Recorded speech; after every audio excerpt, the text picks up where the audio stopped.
السلام علیکم F T V کے ویورز، کیسے مزاج ہیں آپ کے؟ امید کرتا ہوں خیر و عافیت سے ہوں گے۔ آپ کی محبتوں کا شکریہ۔ کوشش کر رہا ہوں کہ کسی بھی طرح سے آپ لوگوں کو سیٹسفائی کر سکوں اور ایک اچھی کہانی کی طرف آپ کو لے کے جاؤں۔ اپنے فیڈ بیک سے ضرور آگاہ کیجیے۔ طیب بھائی، آپ کا بہت شکریہ، آپ ہمیشہ میری حوصلہ افزائی کرتے ہیں۔ تو چلتے ہیں کہانی کی طرف۔ میں جس کو محبت میں اسیر کرنا چاہتا تھا اور مجھ سے ہو نہیں رہا تھا ایسا، کیونکہ میری جتنی بھی کوشش تھی، میری جتنی بھی محنت تھی، اس سب پہ پانی پھر جاتا تھا۔ کوئی نہ کوئی بات بیچ میں ایسی آ جاتی تھی کہ جس سے میں اسے بات کرتے ہوئے گھبرا جاتا تھا۔ تو مجھے لگا کہ کچھ ایسا کرنا چاہیے جس سے میری محبت بھی مجھے مل جائے اور سانپ بھی مر جائے، لاٹھی بھی نہ ٹوٹے۔ ڈیفینیٹلی ان سب چیزوں کے لیے پھر آپ کو یا تو بہت زیادہ امیر ہونا پڑتا ہے، اور یا پھر آپ کے پاس اتنے اختیارات ہوں کہ آپ کسی کا بھی راستہ روک کے اس سے اپنے دل کی بات کہہ سکتے ہیں اور وہ آپ کو کچھ کہے نہیں، یا پھر لے دے کے جو ہے نا غریبوں کا بابا بچ جاتا ہے کہ کوئی تویز دھاگا کرو تو انہوں میرے قدمہ چلائے کے آؤ۔ میں ایک بزرگ کے پاس حاضر ہوا اور اس سے کہا کہ مجھے ایک لڑکی پسند ہے اور اس کے لیے میں نے کچھ بھی عمل کرنا ہے، کچھ بھی کر کے مجھے وہ لڑکی چاہیے۔ انہوں نے کہا کہ تمہارا کام ہو جائے گا، اس کے لیے مجھے الو کا عمل کرنا پڑے گا، الو کے عمل کے لیے تمہیں پیسے جمع کروانے پڑیں گے، اور اگر تم خود کر سکتے تو تم خود کر لو، پھر میں تمہیں ایک تعویذ دوں گا۔ تم نے ایک تعویذ جو ہے نا وہ کسی قبرستان کے باہر مٹی کا جو راستہ ہو اس کے اندر تقریباً اتنا گہرا کرنا ہے کہ بارش کی وجہ سے وہ باہر نہ نکل سکے، لیکن آتے جاتے قدموں کی آواز اور آتے جاتے لوگوں کی آواز اس تعویذ تک پڑ رہی ہو۔ ایک تو یہ کرنا ہے۔ دوسرا تعویذ تم نے کسی پرانے قبرستان میں ایسی جگہ پہ باندھنا ہے جہاں پہ بہت زیادہ پرانی قبریں ہوں، اور درخت کی ٹہنی سے باندھنا ہے، اور ٹہنی بھی وہ والی لینی ہے جو ہوا کے زور پہ ہلتی جلتی رہے۔ میں نے کہا ٹھیک ہے، محبت کا بھوت سر چڑھ کے بول رہا تھا۔ میں نے کہا کہ ٹھیک ہے، کر لیں گے، کچھ نہیں ہوتا، ایسی کون سی بات ہے۔ تو انہوں نے کہا جی کہ ایک کام کرو، تم ایک الو لے کے آؤ۔ اب سب سے پہلے تو یہ میں تھا کہ الو کہاں سے ملے گا، تو اس کے لیے ہم نے جناب جی پرندوں والی مارکیٹ کا رخ کیا، بہت جگہوں پہ گھومے۔ اچھا ایک چیز میں آپ کو بتا دوں، یہ جو عملیات والے بابا جی ہوتے ہیں اور جو ایسے لوگ جو ان کی چیزوں کو سمجھتے ہیں، ان کو ایک دوسرے کی ساری چیزوں کا پتہ ہوتا ہے۔ جیسے آپ کسائی کے پاس جائیں اور اسے بولیں کہ مجھے سالم ہڈی چاہیے، ٹھیک ہے، جس پہ پڑھائی کی جاتی ہے، تو وہ ہمیشہ ہڈی توڑ کے دیتے ہیں، آپ کو سالم نہیں دیتے۔ لیکن اگر کوئی خاص بابا بھیج دے تو وہ باقاعدہ ہڈی نکال کے دیتے ہیں، یہ والی ہڈی لے کے جاؤ، اور اس کی وہ منہ مانگی قیمت لیتے ہیں، کیونکہ اس میں ہم سب کا اپنا بھی عقیدہ جو ہے نا شامل ہے، ان لوگوں کو جو ہے نا اس جگہ پر لے کے جانے میں یا اس جگہ تک پہنچانے میں۔ خیر، اب کیا ہوا جی کہ ہم نے ٹان لی الو ڈھونڈنے کی۔ تو میں ایک دکان پہ گیا، میں نے اسے پوچھا کہ جی، بولا بھائی بازار تھا، میں نے بائک سائڈ پہ کھڑی کی۔ اب بے شمار پرندوں کی دکانیں ہیں، پنڈی میں ایک بڑی جگہ مشہور ہے پرندوں کے معاملات کے لیے، تو کی سائڈ پہ۔ اب وہاں پہ طوطوں کے پنجرے تھے، بطخوں کے پنجرے تھے، مرغوں کے پنجرے تھے۔ میں وہاں پہ ڈھونڈ رہا تھا جس کے پاس جنگلی جانور یا جنگلی پرندے بھی ہوں۔ وہیں پہ ایک سائڈ پہ دکان تھی جس کے اندر یہ سارا سامان پڑا ہوا تھا۔ میں گیا اور میں نے کہا جی مجھے ایک الو چاہیے۔ انہوں نے مجھے سر سے پاؤں تک دیکھا، اس سے لگا جیسے میں الو ہوں، وہ مجھے الو سمجھ کے مجھے دیکھنے لگا۔ میں نے کہا یار مجھے الو چاہیے۔ تو کہتے جی آپ کو کس سائز کا چاہیے، ہمارے یہاں تو نہیں ہوتا اور یہ بغیر پرمٹ کے نہیں ملتا۔ تو میں نے کہا یار مجھے کسی بھی سائز میں دے دو، جنگلی دے دو، کوئی گھر کا رکھا ہوا وہ دے دو، کوئی گھر کی بریڈ کرواتا ہو اس کا دے دو۔ تو اس نے کہا جی کہ دیکھیں آپ کو کس سائز میں چاہیے۔ میں نے کہا سائز کہتے مجھے لگ رہا ہے کہ آپ کو پرندے پالنے کا شوق نہیں ہے، ورنہ آپ اس طرح سے سوال نہیں کرتے، آپ کسی مجبوری کے تحت لے رہے ہیں۔ کوئی دم وغیرہ کروانا ہے؟ اب اس نے براہ راست عمل نہیں کہا، اس نے کہا جی کوئی دم وغیرہ کروانا ہے؟ تو میں نے کہا ہاں جی مجھے کچھ دم کروانا ہے۔ ایک بھائی بیمار ہے تو اس کا جو ہے نا کسی نے کہا ہے کہ اس پہ کالا جادو ہوا ہے، تو مجھے اس کو توڑ کروانا ہے، تو اس کے لیے مجھے الو چاہیے۔ اس نے کہا جی پوچھ کے آؤ، تمہیں سال دا چاہیے، سوا سال دا چاہیے وے، یا سوا 2 سال دا چاہیے وے، یہ پوچھ کے آؤ تھی۔ میں حیرت سے اس کا منہ دیکھ رہا ہوں کہ اچھا تو یہ قصہ بھی چلتا ہے۔ پھر اس نے کہا کہ ایک چیز ہور ہی پوچھ کے آنا، کیڑے رنگ چ چاہیے، کالے چ چاہیے، رتے چ چاہیے، پیلے چ چاہیے یا گرے چ چاہیے۔ میں اس پہ بھی حیرت زدہ ہو گیا، یار یہ کیا ہے؟ اس کا مطلب یہ ہے کہ ان چیزوں کی ورائٹیز بھی ہوتی ہیں۔ خیر میں نے پھر دوبارہ ایک نظر بازار پہ ڈالی، اب وہ بابا کا نمبر تو میرے پاس تھا نہیں کہ میں اس سے فون کر کے پوچھ لیتا، تو میں واپس آ گیا۔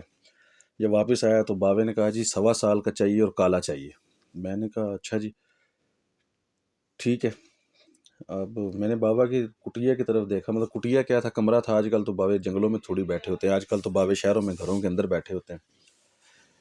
دیکھا تو اس کے رنگ و روغن عجیب عجیب قسم کے کمرے میں ہوئے تھے، کچھ لال پیلے دوپٹے باندھے ہوئے تھے، کوئی ایک سائڈ پہ اگربتیاں جل رہی تھیں، ایک جگہ پہ چھوٹے چھوٹے 3-4 بت پڑے ہوئے تھے، اور ایک جگہ پہ جو ہے نا اس نے کوئی بے شمار رنگ کے قلم اور بے شمار رنگ کے کاغذات رکھے ہوئے تھے۔ پھر اس نے پلیٹوں کا ایک پورا ڈھیر رکھا ہوا تھا۔ میں نے کہا جی، میں اب اس کو دیکھ رہا تھا کہ کر کیا رہا ہے۔ اتنی دیر میں ایک مائی آئی ہے، اور مائی کہتی ہے جی مجھے ایک مسئلہ ہے، اور وہ کچھ خواتین کی بیماری تھی، تو مجھے اس کے بارے میں کچھ کوئی مل جائے گا جس سے میرا حل ہو جائے۔ تو اس نے کہا جی اچھا بیٹھیں۔ اس نے کچھ بڑبڑانا شروع کیا، شاید کوئی منتر کا جاپ کر رہا تھا یا کچھ وظیفے کا جاپ کر رہا تھا، اور پھر اس نے وہ پلیٹ اٹھائی اور اس کے اندر چھری سے کراس کا نشان لگا کے کہتے ہیں کہ یہ لے جاؤ، مسئلہ حل ہو جائے گا، اس کے اندر جو کھانا بھی کھانا ہے اس سے پہلے بسم اللہ نہیں پڑھنی۔ جب اس نے یہ کہا تو مجھے جھٹکا لگا کہ ہاں یہ بندہ جو ہے یہ کالے جادو والا ہے۔ پہلے مجھے کنفرم تھا، لیکن اب مجھے کنفرم ہو گیا۔ خیر میں واپس بازار آ گیا۔ اگلے دن میں جب بازار آیا، دکان ڈھونڈنے مجھے دشواری نہیں ہوئی، دونوں طرف پرندوں کی دکانیں ہیں، ٹریفک آ رہی ہے جا رہی ہے۔ میں واپس اپنی مطلوبہ دکان پہ گیا۔ میں نے کہا جی لالا وہ کل تھوڑے کو الو لین آیا سا، تو مینوں الو چاہیے۔ تو کہہ دیں جی کالے رنگ دا 1.25 سال دا الو چاہیے، جن کا وزن کم از کم 1.25 کلو ہوئے یا 3 پا ہوئے۔ تو اس نے کہا جی کہ بیٹھ جاؤ۔ میں بیٹھ گیا۔ خیر وہ اپنے ساتھ آئے، کوئی 2-4 جو گاہک تھے ان کو نپٹانے لگا، بچے تھے ان طوطوں پہ شور ڈالا ہوا تھا، تو ان کو اس نے طوطے وغیرہ لے کے دیے، وہ طوطے لے کے چلے گئے، تو میرے پاس آ کے بیٹھ گئے۔ کہتا کہ گل یہ کہ ایڈا جڑا الو ہے نا 1.25 لاکھ روپے دا، 2 لاکھ روپے دا، 1.5 لاکھ روپے دا، 80,000 روپے دا اے ریٹ چل رہا ہے۔ ٹھیک ہے، تسی اگر بہت زیادہ پریشان ہو تسی اس نوں کہو جی کہ تسی اپنے کولوں کر دیو، میں تمہیں پیسے دے دینا، مینوں نہیں مل رہا ہے۔ میں نے کہا یہ کیسے ہوگا؟ کہتے کہ یہ ایک ٹیکٹ ہوتا ہے، اور یہ آپ لوگ جو کہانی سن رہے ہو اس کو بھی ذرا غور سے سن لو۔ اگر کوئی بابا آپ کو فرمائش ڈال دیتا نا کہ کالا بچھو لے آؤ، چٹا بچھو لے آؤ، یا کوئی پرندہ لے آؤ، تو آپ اسے ٹھیکہ مکا لو۔ آپ اسے بولو اگر آپ نے یہ کام کرنا ہی ہے تو اسے بولو جی بابا جی میں کتوں لے کے آواں گا، تھوڑے بہت پیسے تسی رکھ لو، تسی اپنے کولوں ہی کر دیو۔ تو اس میں یہ ہوتا ہے کہ ان کے پاس آلریڈی اس چیز کا توڑ پڑا ہوتا ہے کہ ان چیزوں کے علاوہ بھی جو ہے نا وہ آپ کو کچھ نہ کچھ ایسا بنا کے دے دیتے ہیں جس سے آپ کا جو مسئلہ ہے نا وہ حل ہو جاتا ہے۔ لیکن اگر ان کو یہ شک پڑ جائے کہ آپ پیسے والی اسامی ہو اور آپ کو ذلیل کرنا ہے، تو پھر وہ آپ سے اس طرح کی فرمائشیں ڈالتے ہیں کہ جاؤ جی الو لے آؤ، جاؤ جی بچھو لے آؤ، جاؤ جی گوشت لے آؤ، یہ ہو۔ اس کا آسان حل جو ہے اس دکاندار نے مجھے کہا کہ اس کو بولو کہ بابا جی تسی یہ میرے کو تھوڑے پیسے پھڑو، مینوں نہیں مل رہے گی کوئی چیز بھی، تسی اپنے کولوں ہی نا اس کام دا کر لو۔ جتنا وہ ہدیہ مانگ رہے ہیں نا اس ہدیے ہوتے کہ 5-10 ہزار لا کے ایکسٹرا دے دیو۔ یہ جب اس نے مجھ سے کہا تو میں بڑا حیران ہوں، اس کا منہ دیکھ رہا ہوں۔ میں نے کہا جی تھانوں یہ تجربہ ہے اس کام دا؟ تو وہ کہنے لگے مجھے تجربہ نہیں ہے، لیکن میرے پاس آئے دن لوگ آتے رہتے ہیں، کسی کو الو چاہیے، کسی کو کبوتر چاہیے، کسی کو خرگوش چاہیے، کسی کو بچھو چاہیے، تو یہ مارکیٹ میں یہ سلسلے چلتے رہتے ہیں۔ میں نے کہا جی ٹھیک ہے۔ میں انہی پیروں پہ جو ہے نا پھر ظاہری بات ہے بابا جی کے پاس آیا، بیٹھ گیا۔ وہ کچھ لوگوں کو نپٹا رہے تھے، تو نپٹانے میں ہاں بابو لائے ہیں الو؟ میں کہا جی بابا جی گل ہوئے کہ یہ کام میرے کو نہیں ہون لگا، میرے خیال سے انہوں رہن دئیے۔ میں نے جان بوجھ کے ایک انکار سا ڈالا کہ میں یہ کام نہیں کروا رہا۔ تو اس نے کہا کیوں عشق دا بھوت اتر گیا؟ تو میں نے کہا نہیں عشق کا بھوت تو نہیں اترا، لیکن یہ کہ اب یہ میں اس کا کیا کروں، تھوڑا کنا کو دیا ہے؟ تو اس نے مجھے کچھ رقم بتائی، تو میں نے کہا تسی تھوڑا جہا ایکسٹرا لے لو تے کام اپنے کولوں کر دیو۔ تو کچھ دیر سوچنے لگے، جیسے سوچنے کی اداکاری کر رہے ہو۔ پھر کہتے ہیں چل ٹھیک ہے کل شام نو آویں تیرا کام ہو جائے گا۔ تو میں خوشی خوشی جناب نکل آیا واپس کہ چلو جی کام ہو جائے گا۔ اب میں جب واپس آیا اور اگلے دن اس کے پاس لوٹ کر گیا تو اس نے مجھے 2 تعویذ دی۔ اس نے کہا جی ایک تعویذ تم نے قبرستان کے باہر کچے راستے پہ اتنا اندر کر کے مٹی میں ڈالنا ہے کہ بارش کے پانی سے یہ بہے بھی نہ، اور جوتوں کے چلنے کی آواز اور بندوں کے بولنے کی آواز اس تعویذ تک جائے۔ اور ایک تم نے قبرستان کے اندر جا کے ایک درخت ہو جس کی ٹہنی ہلتی ہو، اس ٹہنی کے ساتھ جا کے کالے کپڑے میں جا کے اس کو باندھ دینا۔ میں نے کہا جی ٹھیک ہے، صحیح ہے، ہو جائے گا، لیکن اس سے میرا مسئلہ تو حل ہو جائے گا نا؟ تو اس نے کہا جی ہاں جی ہو جائے گا۔ اور میں تعویذ لے کے میں نے جیب میں ڈالے، متعلقہ رقم جتنی بنتی تھی ان کے حوالے کی، اور جیسے ہی میں اٹھا تو اٹھ کے مڑنے لگا، میرے چہرے پہ خوشی اور وجود میں ایک عجیب سی سنسناہٹ کہ واہ جی واہ، اب میرا کام ہو جائے گا، مجھے میری محبت مل جائے گی۔ میں اٹھ کے چلنے لگا، بابا جی کو بڑے مشکوریہ انداز میں ہنستے مسکراتے سلام کا، تو بابا جی نے کہا کہ اچھا تے کام تو عشاء تو بات کرنا ہے۔ میں حیرت سے ہیں عشاء کے بعد مطلب؟ کہتے جی بس یہ کام ادھی رات وچ ہوئے تے ادھی رات باہر ہوئے تے اس ٹائم تو کرنا میں، ادھی رات وچ ادھی رات باہر دا مطلب رات دے 11-12 بجے دا ٹائم۔ تو میں نے کہا بابا جی گل سنو، اس تو علاوہ کوئی چارہ نہیں؟ انہوں نے کہا جی نہیں، اس تو علاوہ کوئی چارہ نہیں۔ اور جاندے ہیں وچ جملہ پڑھدے ہیں جان، انہوں نے مجھے ایک جملہ بتایا جو پڑھنا ضروری تھا۔ میں اب کیا کہہ سکتا تھا؟ میں نے کہا جی ٹھیک ہے، دل تو میرا چاہا کہ تعویذ پھینکوں بابا جی کی طرف، اس سے پیسے لوں اور بھاگ جاؤں۔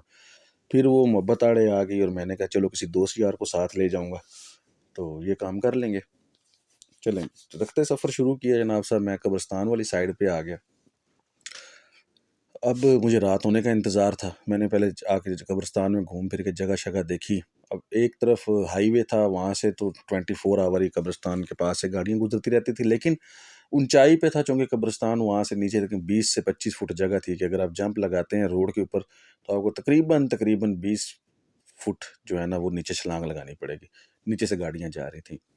اور دوسری طرف جو روڈ تھا وہ قبرستان کے اس طرف تھا کہ اس سائڈ پہ نہ پکی جگہ تھی اور وہاں پہ لوگ گزر تو رہے تھے، آتے جاتے تھے، لیکن مجھے ابھی مناسب جگہ نہیں لگی کہ وہاں پہ میں ایسی جگہ پہ دبا دوں۔ خیر جو جگہ جو بھی ہو، آپ کو یہ تو اندازہ ہے کہ قبرستان کا تو نام بھی ایک شہر خاموشاں کا نام ہی ایک خطرناک چیز ہے، اور وہ بھی آدھی رات کو، یہاں لوگ دل گردے والے جگرے والے نہیں آتے جاتے۔ تو خیر پھر میں نے دیکھنا شروع کیا کہ اس نے مجھے کہا تھا کہ جہاں پرانی قبریں زیادہ ہوں اور درخت ہو، ہرا بھرا جو درخت ہو اور اس کی ٹہنی جو ہلتی ہو ہوا سے، وہ ڈھونڈنی ہے۔ اب درخت تو بے شمار تھے اور مجھے یہی تھا کہ اس نے کہا تھا کہ اندر والی سائڈ پہ، روڈ کی سائڈ پہ نہیں، تھوڑا فاصلہ ان کا ہونا ضروری ہے۔ تو میں نے گھوم پھر کے دیکھا تو مجھے ایک جگہ پہ جو ہے نا وہ درخت نظر آیا جہاں تک میرا ہاتھ بھی پہنچ سکتا تھا۔ اب مجھے ڈھونڈنا تھا کالا کپڑا اور ایک سریے کا یا لوہے کا پیس جس سے میں زمین میں سوراخ کر کے اس کو اندر تعویذ کو دبا سکوں۔ رات ہوگی، خیر میں نے ایک دوست کو ریکویسٹ کی، اس نے تو انکار کر دیا، دوسرے کو ریکویسٹ کی، اس نے انکار کر دیا۔ پھر میں نے 2 جوائنٹ دوستوں کو کہ یار تم دونوں میرے ساتھ چلو اور جا کے اس تعویذ کو دبانا ہے۔ انہوں نے کہا جی چلے جائیں گے۔ اب ہم لوگ جناب وہاں پہ رات ہونے کا انتظار کرنے لگے۔ خیر گپ شپ میں رات گزر گئی اور میرے آنے والے لمحات میں کہ آج تعویذ دباؤں گا تو کل مشوقہ میرے قدموں میں ہوگی، اور بس بڑا میں خوش تھا۔ رات کے پیر ہم لوگ گئے، روڈ چل رہا تھا، موسم اتنا زیادہ خراب نہیں ہوا تھا، نہ گرمی تھی نہ سردی تھی، لوگ آ جا رہے تھے، تو ہمیں تھوڑا سا حوصلہ ہو گیا۔ خیر میں ایک جگہ بیٹھ گیا زمین پر، اور اتنے لوگ بھی نہیں آ جا رہے تھے، مطلب اکا دکا کہیں سے بائک والا گزر رہا ہے، کہیں سے گاڑی والا گزر رہا ہے، تو یہ گزارا چل رہا تھا۔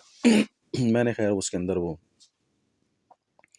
بیٹھ کے ایک جگہ پہ، جگہ میں نے سلیکٹ کی ہوئی تھی، وہاں پہ میں نے اس کو پش کیا، زمین میں تھوڑا سا کھڈا کوئی 8 انچ کا ڈالا اور اس کے اندر وہ تعویذ ڈال کے اوپر مٹی ڈال دی، ساتھ ساتھ وہ لفظ جو اس نے بتائے تھے وہ پڑھنا شروع کر دیے۔ اس کے بعد میں نے دوستوں کو یہ دور سے اشارہ کیا کہ یہ فٹ ہو گیا، اب میں آگے جا رہا ہوں۔ تو انہوں نے کہا ٹھیک ہے۔ میں نے آگے چلنا شروع کر دیا۔ اب ہر طرف جو ہے نا وہ بالکل دور کہیں سے گاڑی گزرنے کی آواز آ رہی تھی تو آ رہی تھی، ورنہ بالکل خاموشی تھی، گہرے گہرے سائے، اوپر جناب صاحب چاند نکلا ہوا، درختوں کے نیچے چھایا چھایا سی، کہیں پہ سفید قبریں، کہیں پہ مٹی والی، کہیں پہ گرے والی، کسی کے کتبے اوپر تھے، کسی کے کتبے نیچے تھے، اور بالکل خاموشی۔ ایک دم سے یوں لگا کہ جیسے بھونچال آ گیا ہو، یوں لگا جیسے کوئی قبر پھاڑ کے نکلا ہے، اور میرے منہ سے تو بس چیخ کی کوئی انتہا ہی نہیں نکلی ہے۔ لیکن وہ ہوا یہ کہ وہ ایک طرف سے کتوں کا ایک غول جو ہے نا وہ بھاگتا ہوا جو ہے نا قبرستان میں سے ایک دوسرے کو رگیتا ہوا میرے پاس سے گزر گیا۔ میری تو اوسان خطا ہو گئی، اور میری چیخ سن کے باہر سے دوستوں نے آوازیں دینی شروع کری، خیر ہے خیر ہے، کیا ہوا کیا ہوا کیا ہوا، ہم آ رہے ہیں ہم آ رہے ہیں آ رہے ہیں۔ اب میں ساتھ ساتھ تیز وہ پڑھ رہا ہوں، ساتھ ساتھ دل کی دھڑکن کو قابو کیا ہوا، اپنے ارد گرد نگاہ ڈالی ہے، تو میں نے کہا یار یہ تو میں بڑی بری جگہ پھنس گیا، اگر میں یہاں سے بھاگتا بھی ہوں، یہ کتے میرے پیچھے لگتے ہیں، میں تو ان قبروں میں پھنس کے گر جاؤں گا، اور میری تو ہو سکتا ہے کہ خوف سے جان ہی نکل جائیں. لیکن اب جب میں نے ارد گرد نگاہ ڈالی تو دور سے دوستوں کی آواز آ رہی تھی. میں ان کو آواز دے نہیں سکتا تھا جوابی، کیونکہ میں بدستور جو ہے نا وہ جو مجھے بتایا گیا تھا میں وہ پڑھ رہا تھا. اب میں آہستہ آہستہ چلتا ہوا قبروں کے درمیان ایک پر سے گزر رہا، کبھی دوسری پر سے گزر رہا ہوں. ارد گرد میرے چھوٹی چھوٹی ڈھیریاں، سفید بڑی بڑی ڈھیریاں، ماربل والی، کچھ کچی قبریں، کچھ اس طرح کا، اور کچھ درختوں کے نیچے سائے. اب میرا دل دھک دھک دھک دھک دھک دھک. اب میں چونکہ مسلمان بھی تھا اندر سے، تو میرا دل تھا کہ میں جو ورد کر رہا ہوں اس کو روک کے میں سورت پڑھ دوں، فاتحہ پڑھ دوں. اب مجھے وہ بھی کچوکے میرے ایمان کے لگ رہے تھے. تو خیر یہ کچھ کرتے ہوئے میں درخت کے نیچے آ گیا، اور میں نے ارد گرد دیکھا. درخت کے نیچے 4-5 قبریں تھیں، ان میں سے 2 سفید ماربل کی تھی، ایک گرے تھی اور ایک مٹی کی تھی. تو میں نے اس درخت کے اوپر کی طرف دیکھا، تو جوں ہی میری نظر اوپر پڑی تو مجھے یوں لگا جیسے اوپر سے کوئی چمکتا ہوا مجھے دیکھ رہا ہے. اور میں نے زور سے ہائے امی جی، میرے منہ سے بس یہ نکلا، اور میں بھاگا تو 1-2 قبروں کے ساتھ ٹکرا کے گر گیا. وہ گرا ہی ہوں تو مجھے چوٹ لگی. اتنی دیر میں جو تھا میرے جو دوست تھے نا وہ کہیں میرے بالکل نزدیک پہنچائے تھے، اور وہ جلدی سے بھاگتے بھاگتے وہ بھی آئے. انہوں نے مجھے پکڑا، کھڑا کیا کہ سر نکلو. تو ایک دوست نے کہا کہ چل اب جو نکلنا کیا ہے، تو جہاں تک آ گیا تو بس باندھ دے.